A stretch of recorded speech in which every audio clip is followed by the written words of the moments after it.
welcome back to my channel. Today's video is a reading vlog of Kingdom of Ash, which is the last book in the Throne of Glass series, which I have been reading for the past 6 years. I'm extremely excited to jump right into this and finally finish this series that I've been reading since I was in high school. I have now graduated college. I did a reading vlog of Tower of Dawn a while back, and that was really fun, so I thought might as well jump in with Kingdom of Ash too. And with that said, let's jump into it. I love him. I love him. I love that he's the first point of view. Literally, perfect. It's already perfect.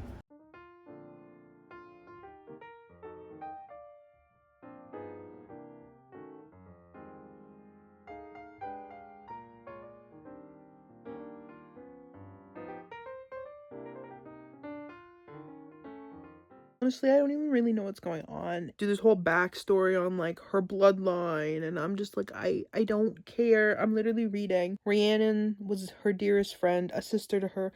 My mother wanted to stay, to fight until the end, yet she was asked to do this for her people, our people, and on and on and on and on and on. And I'm literally, my brain is going blah blah blah blah blah blah blah blah blah blah blah blah blah. I don't know why I hate her so much. I don't like her point of view ever. And it's very hard to stay focused. Not to mention this chapter is like 15 pages long. What the flip is this? My goodness, he's a murderer. A murderer. Fenris just like completely snapped his blood oath because he like was like, I'm not gonna let them break her. Like I'm gonna get up. And he like willed himself to do it. If that is not like inspirational about like you can do it when you think you can't, I don't know what is. It literally is like with a roar, Fenris leaped, and with it he snapped the blood oath completely. It's getting so juicy. And Rowan, so Aelin was like about to be tortured, and Fenris was like I can't let this happen, even though like my queen commands it or whatever. And then I'm pretty sure Rowan and Lorcan and Gabriel, I think they're all like outside the camp, so we should have a reunion soon. Oh my gosh, I'm so excited. Hey, a lot is happening. I'm about 300 pages in, and just a lot is happening. Fenris survived and then swore the blood oath to Aelin, and then Dorian's over here learning how to like shift and stuff. Manon actually just found out that he's trying to like go to Morath to get the third word key, so I'm like, tension. But I'm about to read an Aedion chapter, and he is my favorite, so very excited. I'm gonna keep reading. But yeah, I feel like updating, so here we are. Starting to like struggle with reading it's not the Kingdom of Ash, just Kingdom of Ash. 300 and something pages in, and I don't want to say I'm lost, but like I'm just really losing motivation. I feel completely checked out of Kingdom of Ash because I'm reading sentences like this one. It says, if it had been another dreamscape or some fragment that had blended into the very real memory of Connell's death. And my mind immediately went, who is Connell? Who is that man? I do not know that man. I do not remember him in the slightest. So, shout out to that.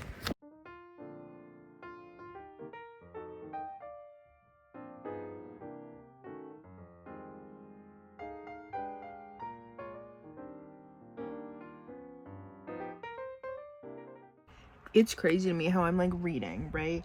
And I get to like a Manon chapter and I'm like, couldn't care less. I don't want to read this. And I read it, and you know, it's probably important whatever's happening and setting stuff up, but I like don't care. And then bang, I get to a Lysandra chapter and I'm like, oh, I am locked in 110%. Aedion, I'm here for it. Like, they are my favorites. I love them so much.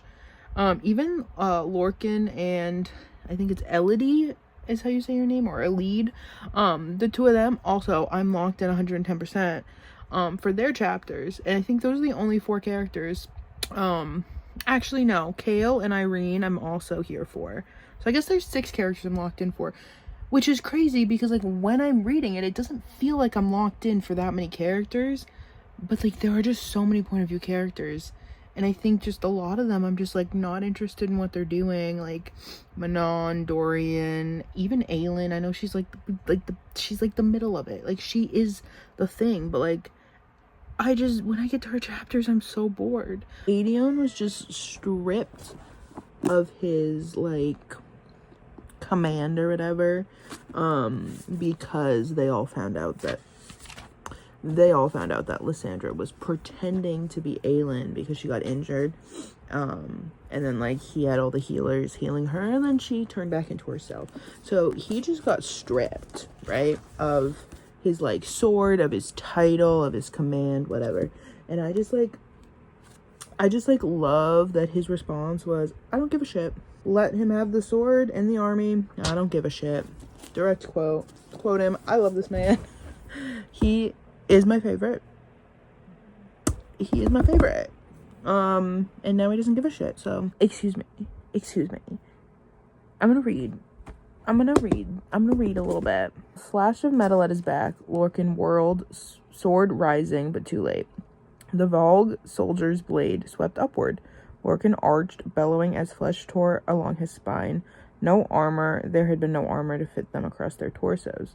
The Morath soldier moved again, more adept than the others. Perhaps the man he'd infested had some skill on the battlefield, something the demon wielded to its advantage. Lorcan could barely lift his sword before the soldier plunged his own into Lorcan's gut. Lorcan fell, sword clattering. Icy mud sucked at his face, as if it would swallow him whole. Pull him down into the dark depths of Hellas's realm, where he deserved to be. The earth shook beneath thundering hooves, and arrows screamed overhead. Then there was roaring. Then there was blackness. If this man, on page 502, just died, I'm not okay. I thought all these characters had plot armor. I said that weird. Plot armor. I thought we didn't die. I ended up falling asleep last night. However, I think Lorcan's okay. I don't know. The last chapter I read, Elodie, still don't know how to say her name. She went out to find him because the dam was about to like break and kill everybody. And then he was trying to sacrifice himself because he was like slowing down the horse trying to get back to camp, and then she wouldn't let him. Like she grabbed him so that if he went over, she went over with him. Oh, and then Aelin went out there, and you find out that she's been like storing her power, like digging deep down, and like, you know, has a lot of magic that she was saving to kill Maeve, and she used it against the like dam breaking, like all the water coming, so that she could save her whole army, including Lorcan and Elodie, I don't know. So they're fine, they're okay. I was worried, however, all worked out in the end. I'm unsure if I said this last night, so if this is like redundant, ignore me. I had to pick up a book about halfway through right now. Lorcan didn't die, and I'm kind of upset. Like, I didn't want him to die. He's like one of my top 3 favorite characters behind Aedion and Lysandra. However, it is giving all the point of view characters have plot armor and can't die.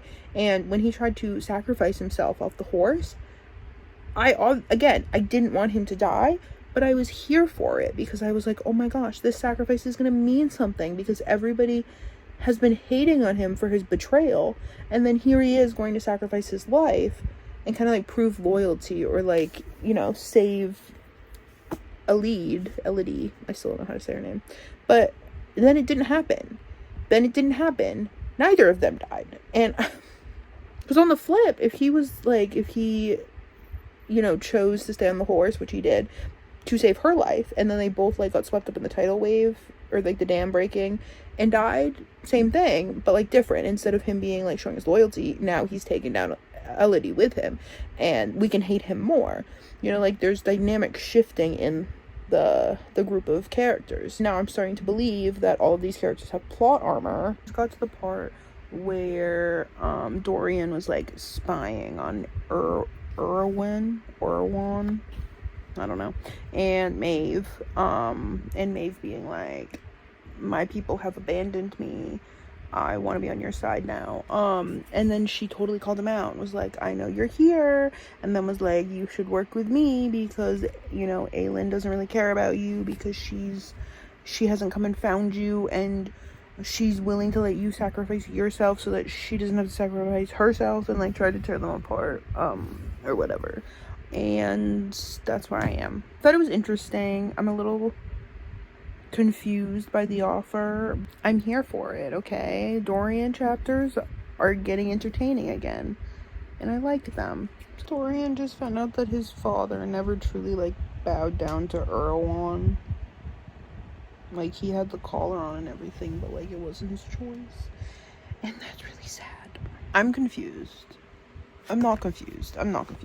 Maeve just saved Dorian from like the, I don't know what it was, like the dark basement room. And I low-key think she's serious. I think she's serious. I think she wants to align herself with them. And like, I don't know if I'm just falling for her manipulation, but I think she's serious. Dorian King, he's like eating right now. He just got the third word key, and we find out that Maeve was actually trying to play him, and I knew it. I mean, I said I was low-key falling for her manipulation a minute ago, but I knew it was manipulation. I happened to be falling for it. He gets the third word key, and she's trying to manipulate him again, and then he's like, joke's on you. I've been mimicking your magic, and I actually have been shifting my mind into having these thoughts of like jealousy and feeling second to Aelin and all these things, so that you would think that that's what I was thinking, but you weren't looking at my real mind, you were looking at a different mind. And then while that was happening, he was like getting his little claws in her brain, and then he just took away her power to like jump from portal to portal, like through the world and through world, like I don't know, a lot just happened. Dorian MVP, okay? Oh my goodness. So it says, but Aedion kept his attention fixed on Lysandra. Please, I'm begging you, Lysandra, to go. Her chin lifted. You're not asking our other allies to run? Because I'm not in love with our other allies. For a heartbeat, she blinked at him. He admitted to loving her. I have this much left. On page 755, 230, I don't know if I did that math right. I think I'm about 230 pages away from finishing Kingdom of Ash. Yep, that's the title. I'm actually really proud of the progress I made, because as we know, I've been reading this book series for 6 years now, I think, and the last book, Tower of Dawn, I finished literally last July. So long time coming. What's happening right now is Dorian just arrived back where Aelin and Rowan and that group is, and he has the word keys. So we've gotten to the point where instead of like, these people are here, these ones are here, these characters are over here, and these characters are over here, and then there's a few over there. Like, everybody was separate at the beginning. We have now grouped together. Like, Aelin obviously escaped, and she found the Rowan, Gavriel, Elodie, Lorcan group. And she paired up with them at first, and then she went to pair up with the Irene and Kale group. I forgot his name for a second. And then now Dorian, he went on like a little solo mission, because he was with Manon and the witches at first, but he's gone on a solo mission, and he got the third word key, and now he's paired up with that whole group, with like Aelin and all of them. And then the other group is Manon and all the witches, but they have just like paired up with Aedion, that's his name. Oh my gosh, he's my favorite character. I don't know why I forgot his name. Aedion and Lysandra. And so now there is only two groups, rather than in the beginning when literally it seemed like every single character was somewhere else doing their own thing. We now only have two groups to follow. Everyone is in one of those two groups, I believe. I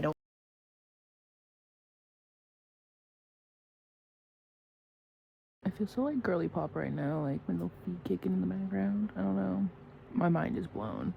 It said I'm in Rowan's POV, and they're kind of just deciding who's if they're gonna destroy the word keys now or like later when after they fight the war. And it says blah blah blah, all of them had moved farther down the road, and it was not lost on Rowan that they had stood at a crossroads, or that Dorian and Aelin and Kale stood in the heart of that crossroads. merely a few miles from the salt mines where so much of this had begun just over a year ago. You're telling me this whole book series, minus the Assassin's Blade, takes place in 1 year? This book series that has taken me 6 years to get through takes place in 1 year? All of this stuff's happening in 1 year? That seems insane to me. Like, it doesn't seem like that's enough time. It's getting intense. The objective, Aelin growled. She surveyed them all. Pretend you do not know me. Pretend I am no one and nothing to you. Pretend I am a weapon. Do you use me now or later? And that's just such, like, black and white thinking. And it's, like, real. Like, that's so in character for her. But, like, you think everybody's gonna just accept that? No. And back to a point I made earlier, like, I'm not, like, the stakes are so low for me, and the sole reason of I don't think any of these characters are gonna die. I think they all have plot armor. If one of them does die and, like, either Aelin or Dorian sacrifices themselves in the end, I think it's gonna be Dorian. And if it's Aelin, like, shout out, I will have so much respect. But I think all these characters have plot armor, so for me right now, like, the stakes couldn't be lower. I have a friend now.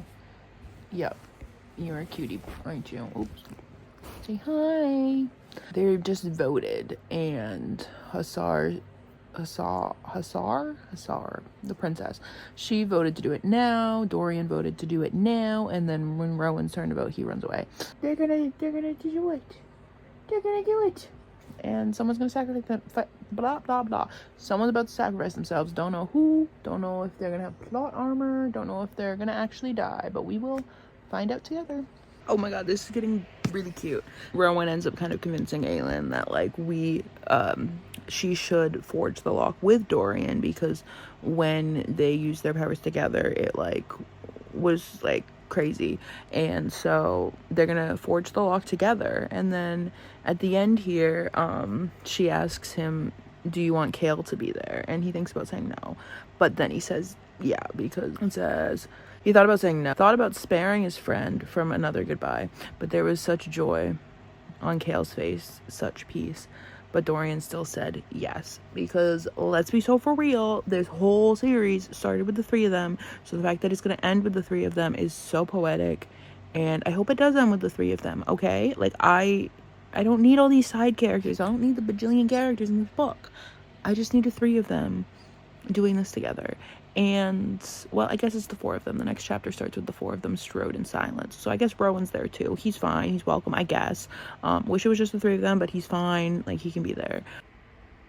Bros, okay. So I'm quite far in. And they are, like, I'm not that much further from where I was a second ago. I don't know why I said I'm quite far in. It's just, like, I switched positions where I was reading. Like, I was reading on my stomach, and now I'm on my back. So I just wanted to give you an update of the maybe 5 pages I've read. I don't know. They just opened the word gate or whatever. No, I don't want to say they opened it, but they like put the word keys in. Aelin and Dorian are in this intense pain, and then all of a sudden Dorian's dad shows up, and he's like saying how he is nameless, and he wants to take their place, and I'm like, that's how I am, because I don't remember if it was in my Tower of Dawn video or if it was at the beginning of this video. I mentioned somewhere about how his dad didn't have a name. The king did not have a name. He was just the king. And it was annoying me that he just never had a name. And he didn't feel like a real character. He just felt like the king. And I said that somewhere. And so the fact that here it's getting pointed out and it's a plot point, I love it. I love it. I love it. It's kind of turning me around on this book. It's making me want to keep reading, because maybe, like, all the other things that I've been irritated with, like all the small things, maybe they have points, because this was something so small, so stupid, that I was getting irritated with, was the fact that the king didn't have a name. And he doesn't, but, like, he doesn't for a reason. They're saying that Erwan took it away and, like, wiped it away so that it could only be used once. It's kind of smart, and it's making me happy, and so I'm hoping that for the next 200 pages, I can continue to be happy. My happiness was temporary, because as soon as I stopped that clip and read again, literally a page, Dorian has been replaced by his father, and he's now back in the real world. The second I finished saying how grateful I was and happy that, you know, something I'd pointed out was actually important, I went back to, oh my god, wait a minute. This just goes back to my plot armor problem. Dorian is now out of it. He's not gonna die. And I don't want him to die. I'm not saying I want him to die. I just want some sacrifices to be made, okay? And there's like 12 point of view characters in the book. You're telling me that not one or two of them can die? We're in a war. We're in a magical war. And not one or two of the 12 point of view characters can be sacrificed? Really? Really?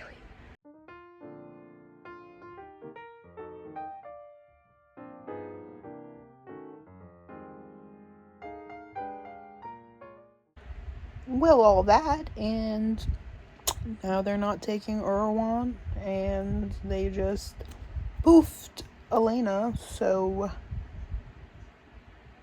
I don't think she's gonna seal the gate. I don't know how she gets out of this, but she survived. I need to stop recording until I finish the end of a chapter, because literally like a paragraph later, Mala was like, power, here you go, take some, and now she survived and she's home. So we have our first casualty, I think. Stopped hearing the battles, stopped seeing the fighting around him, above him, stopped seeing everything but the fallen warrior, who gazed towards the darkened sky with sightless eyes, his tattooed throat ripped out, his sword still gripped in his hand. Gabriel, his father. So Gabriel's dead, I believe. And like, I know I wanted people to die, but like, this just doesn't feel that satisfying to me. And maybe it's just because I was really looking forward to the like Gabriel Aedion reunion. But he also wasn't like one of the main characters. I don't even know what I want. I don't even know how I'd be satisfied, but we have our first death, so I am at least happy that maybe not all the characters have plot armor. I'm sad it's him. And on we go. Dorian just found out that his father's name was actually Dorian, and the one time he remembered it, he named his son it. And right now, the three Fae guys, Lorcan, Rowan, and Fenris, are all like behind, like they're like knelt down or something. I don't really know. I'm a little confused about the setup, but they're like with Aelin and Maeve, but Maeve has them all in like these illusions, and they're like really painful illusions where like the loves of their lives, their soulmates are all like, well, not even their soulmates, just like their mates are all like either dead or degrading them, and it's like so painful. They're like screaming out, and Aelin has to watch them all like screaming out in agony because of Maeve's like illusions. And Maeve's like, see what I can do, and I don't even like need them loyal to me, which is kind of badass, I can't lie, but definitely not on her side. Kind of cruel.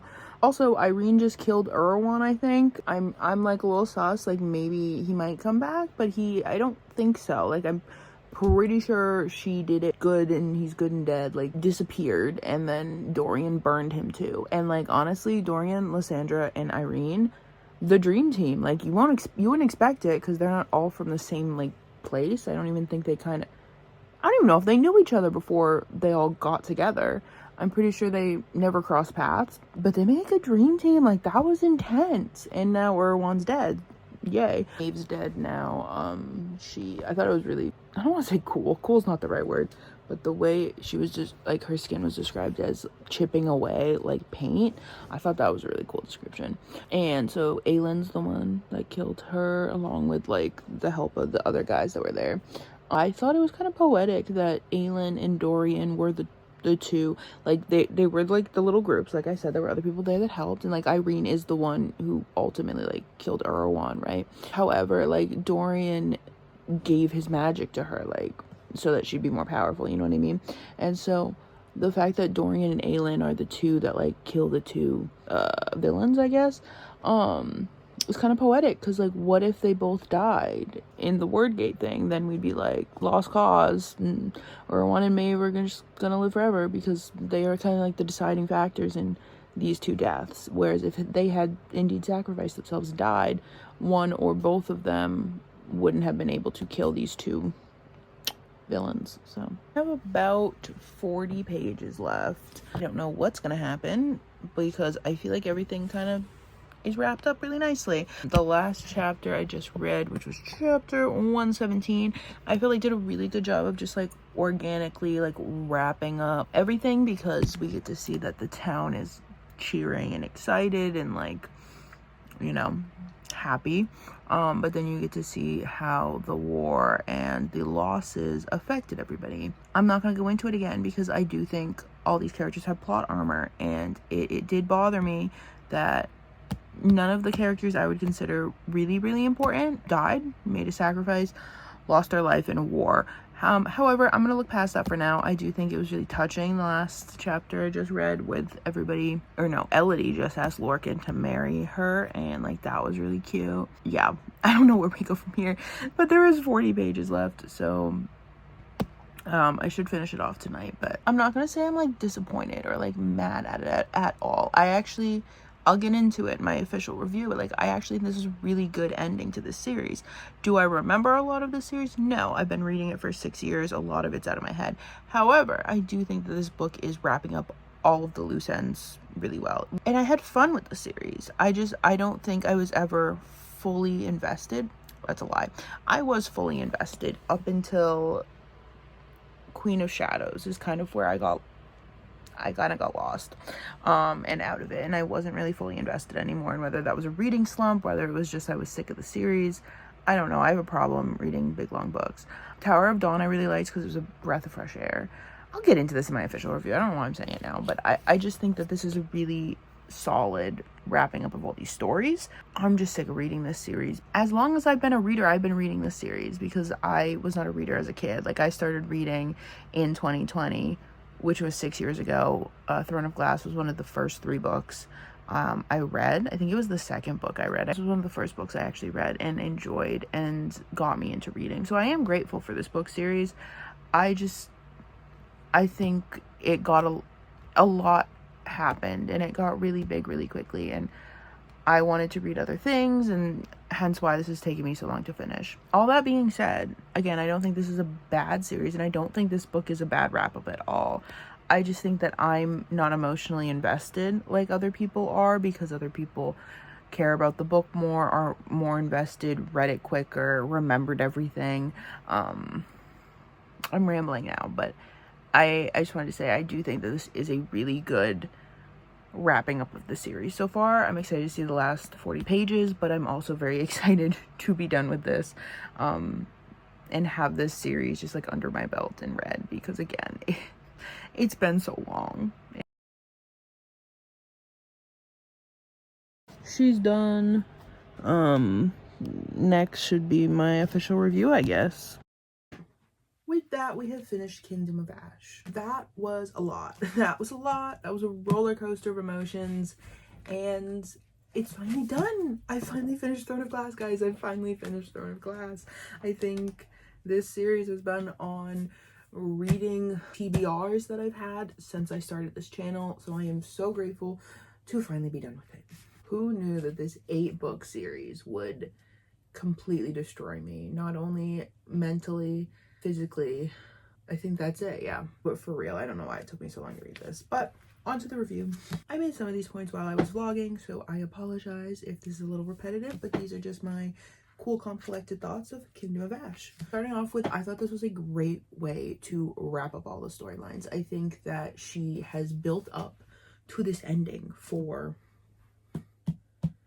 7 books. This is the 8th book, and I think that the payoff for reading all 7 of those books and building that momentum, it is a payoff here. Like, I felt satisfied with the way the storylines were wrapped up. There's one thing I'm upset about, but I think for the most part, all the storylines completely made sense the way that they were being wrapped up. The only thing that really, really made me upset, as everybody who has watched this video and gotten this far knows, is the insane plot armor that these characters had with this huge war against these magical creatures, and you're telling me none of our main people that we care about die?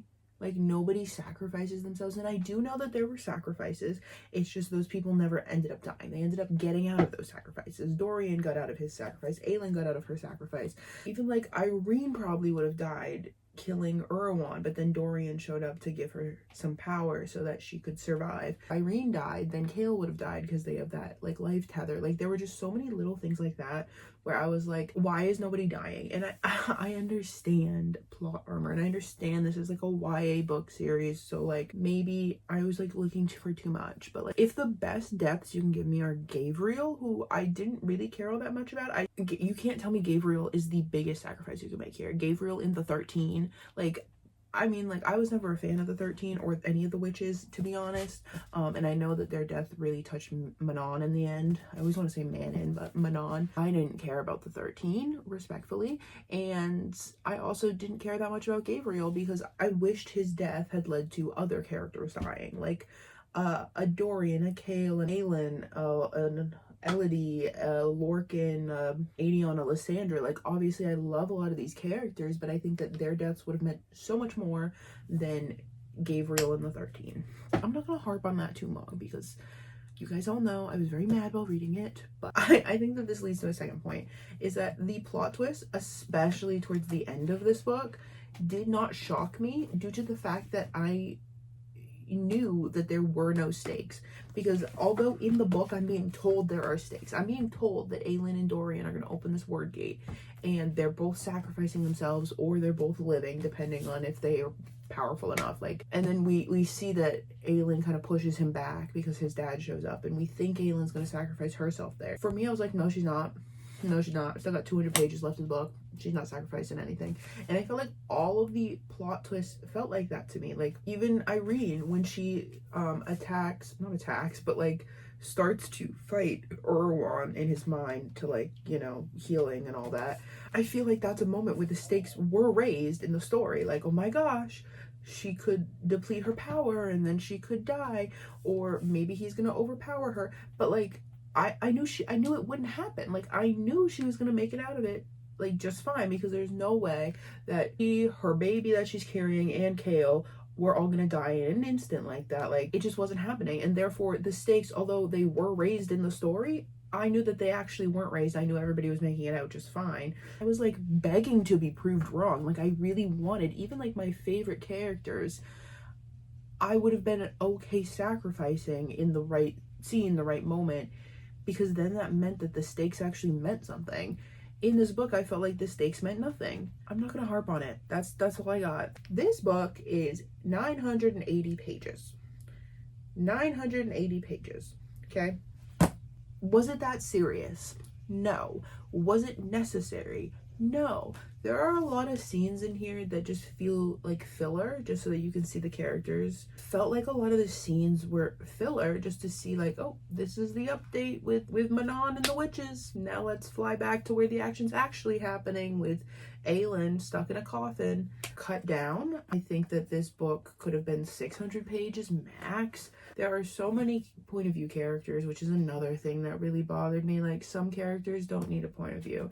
I didn't need a Gabriel point of view. I didn't need Evangeline's point of view. Fenris has a point of view too. Didn't really care what he was thinking.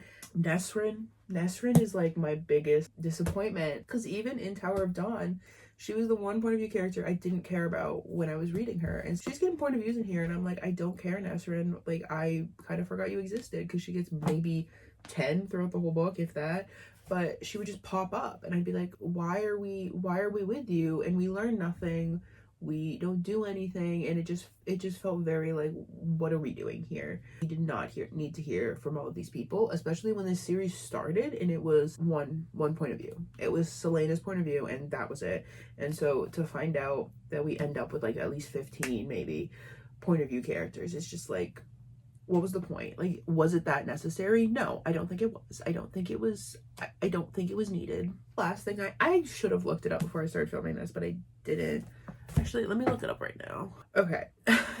I've just looked up the timeline, and man, this is insane. The start of Throne of Glass starts in September of year 1. Kingdom of Ash ends. So the end of this book is in February of year 2. So this isn't even 2 years. Its whole book series is a year and a half, from Throne of Glass starting in September of year 1 to Kingdom of Ash ending in February of year 2.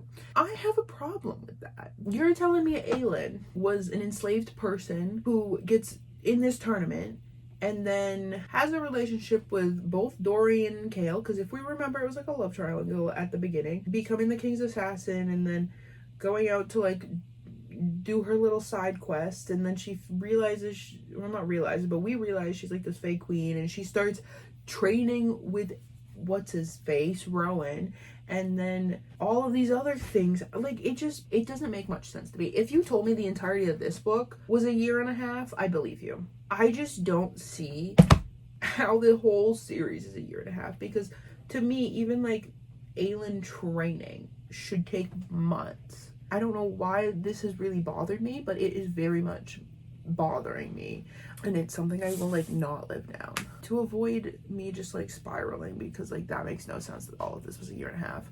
I do just want to say that I am really grateful for this series, although this hasn't been the most positive review of this specific book or the ending of this series. I will say I ended up giving this 3 stars because I do appreciate how it wrapped up all the stories. Didn't personally enjoy it as much as I wished, and with that I am very grateful for this series, because again, it kind of kicked off my reading journey, I guess. I was a junior in high school, and I avoided reading like the plague. Like, if I didn't have to read for class, like I wasn't doing it.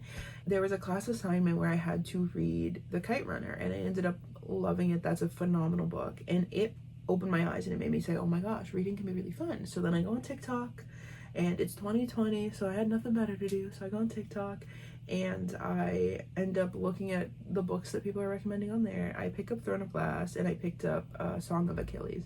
Those are the 2 books I read, and from there I've just been reading. Like, as you can see, it's a full-time job. So I am very grateful to this series, and it will always have a special place in my heart. However, I am so ready to move on. I am so ready to say that I finished it, to say like that it's been completed, because like this has been 6 years of my life reading this series, and for the latter half of those years it really felt like I was a slug moving through a marathon. I'm proud of myself for persevering. I'm proud of myself for being here, and happy to say this is the end of a chapter, and I can't wait to see what I read next. And with that, I will see you next time. Thanks for reading with me.